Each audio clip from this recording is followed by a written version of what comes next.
ordinary call of regulated devotional service. That's the meaning of this story from Padma Purana.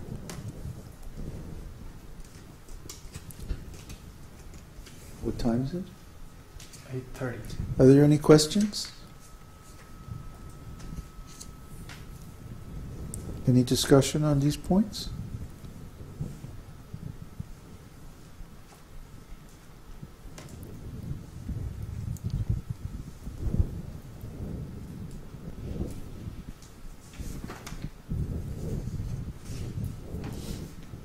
Earlier we sang Bhaja Hunre Mana, and the meaning of the words is, O mind, just worship the lotus feet of the son of Nanda, who makes one fearless. Having obtained this rare human birth, cross over this ocean of worldly existence through the association of saintly persons. See, it's just what we're talking about. Day and night I remain sleepless, suffering heat and cold, wind and rain. Huh? That sound familiar? For a bit of flickering happiness, I have vainly served wicked and miserly men. What assurance of real happiness is there in all wealth, youth, sons, and relatives? This life totters like a drop of water on a lotus petal. Therefore, you should always worship the lotus feet of Lord Hari. Govinda Das longs to hear the glories of Lord Hari. Chant his glories, constantly remember him, offer him prayers, serve his lotus feet, become his servant, worship him, serve him as a friend, and completely offer him his very self. See, so in the beginning, he's rejecting all these different material sources of happiness. My dear mind, don't bother trying to get material happiness from friends and wealth and family and possessions. Up until now you've been struggling in this material world, working so hard, not caring for day or night or rain or cold or heat or so many sufferings going on. But just give up this process of material enjoyment and engage yourself in devotional service. So like Śrīla Prabhupāda says, the mind may say, now so far you have been negativizing all of these material processes. Now Govinda Das, what do you want to do? What is your positive proposal? So he says, Shravanam, Kirtanam, Smaranam, Bandhanam, Padasevanam, Dasyam, Pujanam, Sakijana, Atmanivedanam. These are the 9 processes of devotional service. Hearing, chanting, remembering, offering prayers, serving his lotus feet, serving him, worshiping him, becoming his friend, and completely offering him one's very self. So these are the 9 processes expressed in very simple Bengali language. It's a very nice song by Govinda Das. Are there any questions? Yes. There's a question from Bruce.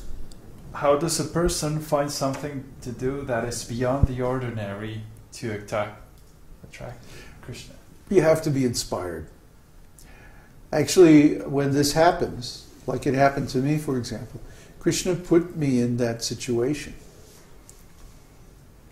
Krishna created this situation where the ordinary path of devotional service became impossible.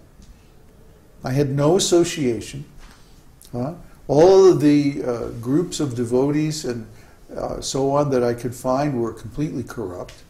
They were all contaminated by politics and illegal businesses and all kinds of nonsense.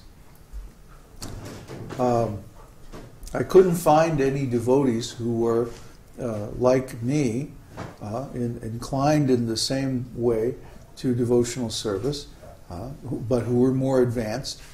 I could find plenty who were less advanced, but I couldn't find any who were more advanced. So, and also the whole society, the whole global network of disciples of Śrīla Prabhupāda had become infected with various misunderstandings and deviations due to bad association within ISKCON. And so there was no question of even starting an alternate devotional society because the same problems would have come up. See? And I didn't have the standing, I didn't have the authority to correct them. So really, it came down after a long process, 25 years after Śrīla Prabhupada disappeared. I was trying to follow this normal process of devotional service. And finally came down to where this is not going to work. This is not happening. I had no other choice but to completely just take total shelter of the holy name and beg for Krishna's special mercy. That was Krishna and Prabhupada's special mercy. That was the only possibility left open. Because the normal regulative cultivation of devotional service was not available. That would be a different thing if I had been in the very neophyte stage and there were more devotees who were more advanced, and I could associate with them. But I had already reached the stage of spontaneous devotional service, and there was no association that I could find that would support that. So I was forced to remain alone. Otherwise, there would have been so many offenses, and it would have been a big mess.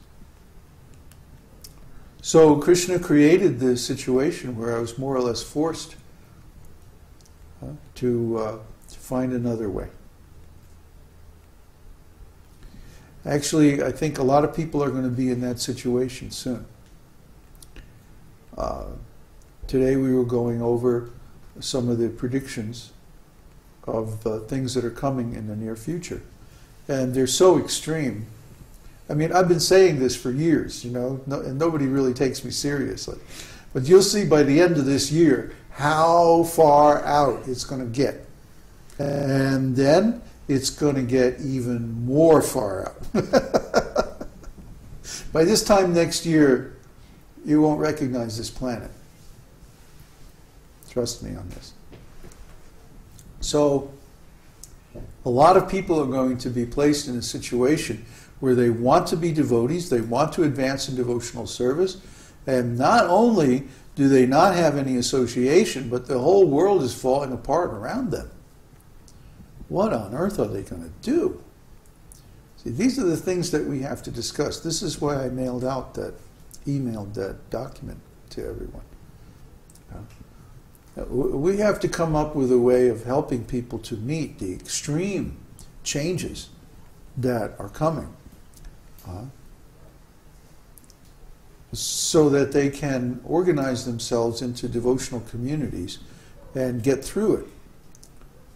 This is going to happen, folks. You may not like the idea, but, it's too bad. That's reality. The reality is we are changing from one section of Kali Yuga to the next section of Kali Yuga. And there's always a pralaya, or a devastation. And then after that, things will settle down, like by 2013 or 2014, things will start to settle down into a new groove. And the people who make it through until that time will be, in pretty good shape. But it's getting from here to there is the trick. The next 5 years are going to be nuts. I'm sorry. But, you heard it here first. You're going to be totally off the wall, scratch your head until it bleeds, nuts. So, I'm not trying to scare you, I'm trying to prepare you